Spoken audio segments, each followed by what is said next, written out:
Boa tarde, pessoal do sétimo ano.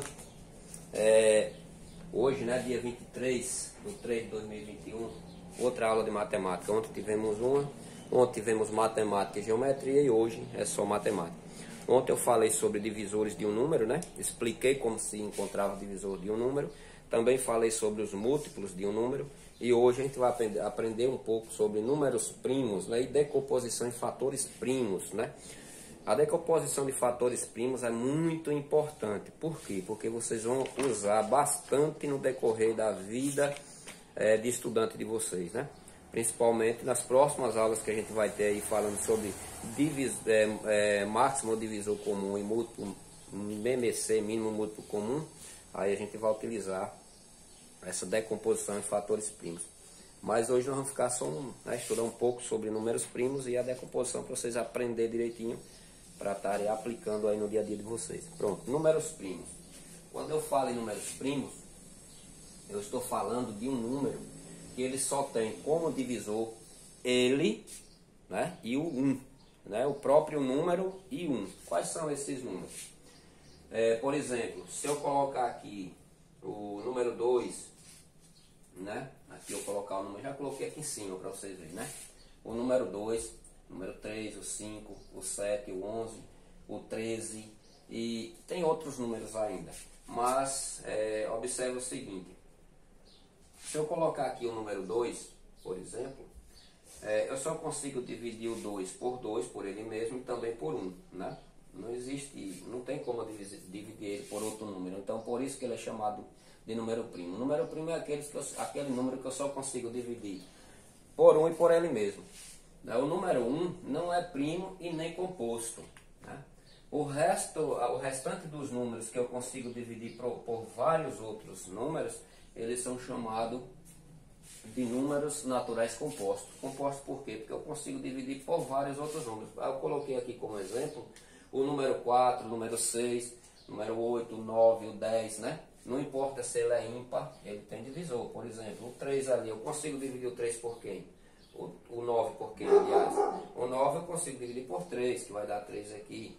Divido por 3 novamente, que vai dar 1. Então ele não só tem como divisor ele, né? Não só tem como divisor ele e 1. Não, ele tem como divisor outros números, por exemplo, o número 3, né? Então ele já não é mais um número primo. Entende o que é um número primo? Aí eu também coloquei aqui um caso interessante, que o único número primo que é par é o número 2, porque os outros números que são pares, né, além do 2 que são pares, todos eles têm mais de um divisor. Quando ele tem mais de um divisor, ele é chamado de número composto. Quando ele só tem os dois divisores, ele e 1, é chamado de número primo. Certo? Bom, a parte mais importante disso tudo que eu falei é a decomposição em fatores primos, né? Número primo é fácil, vocês já estudaram sobre isso, sétimo ano, nós aprendemos no sexto ano que é o número primo. No sétimo ano eu só estou dando uma revisada, né? É importante que vocês entendam o que é o número primo, né? Vou apagar aqui e colocar a decomposição em fatores números primos, para vocês hoje aprenderem hoje, né? Se Deus quiser.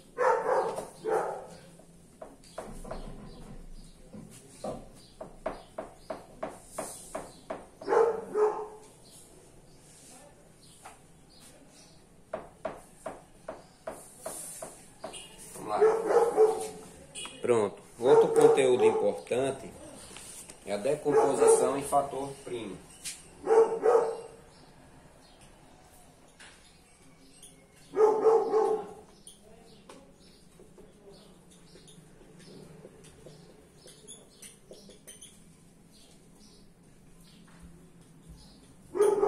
Como é que eu decomponho um número em fatores primos? Por exemplo, se eu colocar aqui o número 72,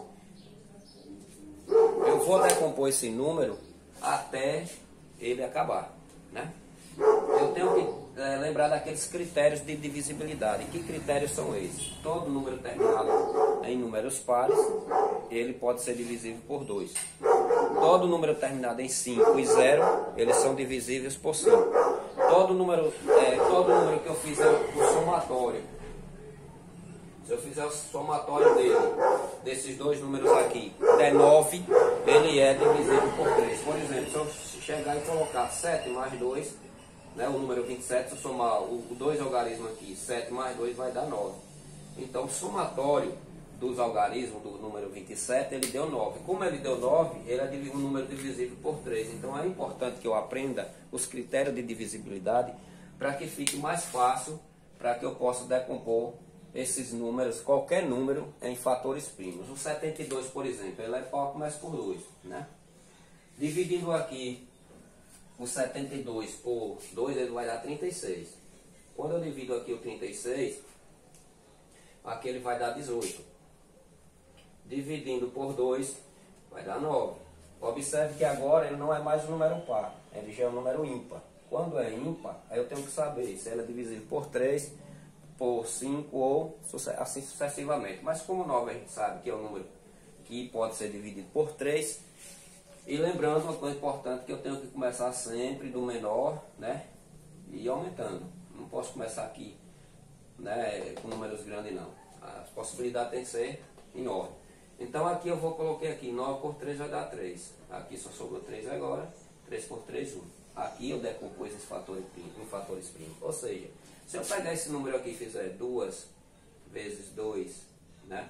2 vezes 2, aí, vezes 2, vezes 3 e vezes 3, isso daqui tudo multiplicado vai dar 72, tá certo?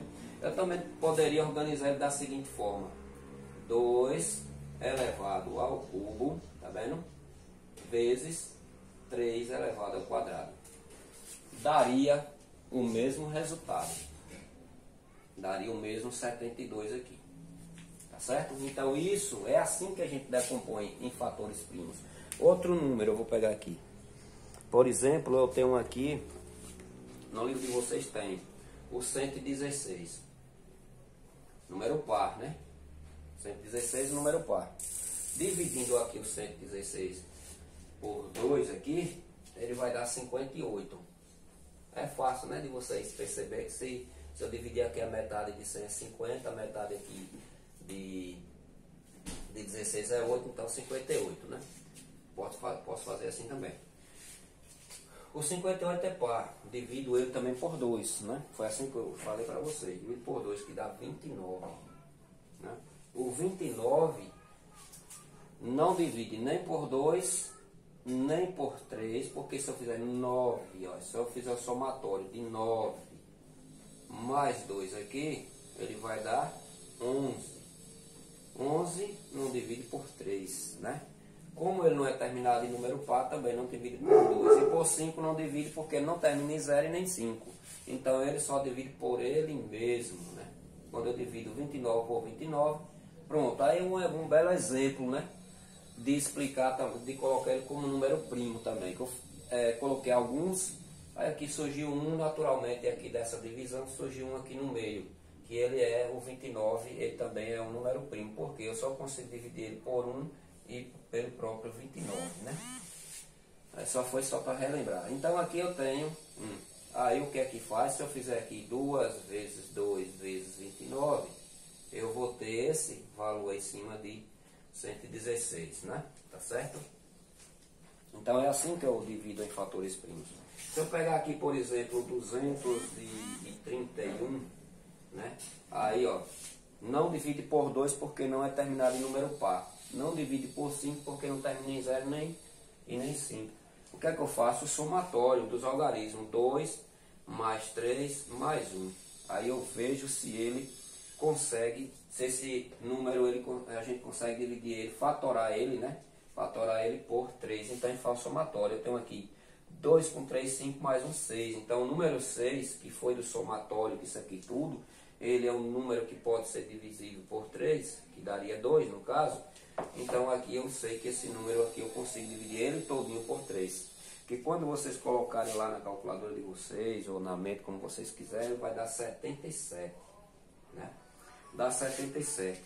O 77, ele é um número que pode ser divisível por 7. Terminou aqui, né? 27. Aí pode ser dividido por 7. 7 e 7 aqui vai dar 11, né? Dá 11. 11 é o número primo que só divide por ele, ou por 1. E aqui vai dar 1.